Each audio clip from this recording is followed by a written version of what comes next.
Primero de todo, lo que te voy a pedir es nombre y apellidos y equipo en el que estás. Marotta Racing Team, RRB también, estamos juntos.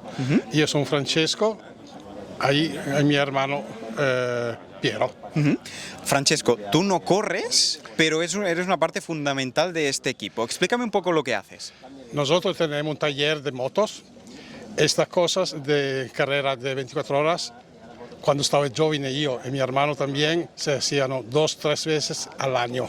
Estaba en campeonato italiano, pero hablamos de los años 80, 90. La pasión que tengo para este tipo de motor da 40 años y más. Y dentro desde las 24 horas, por ejemplo, cuando llega la noche, ¿qué haces aquí? ¿Preparas comidas? ¿Preparas solo moto? ¿Qué haces bien? Estoy en circuito. ¿Circuito? Per todas las 24 horas. Comer un bocadillo. Bocadillo.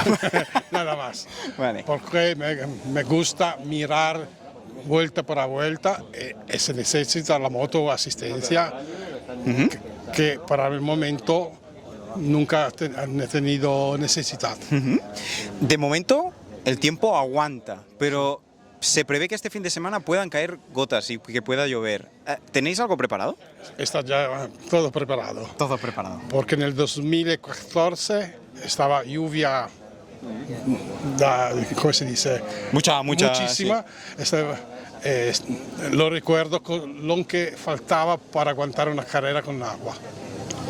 Fantástico. Muchas gracias y suerte.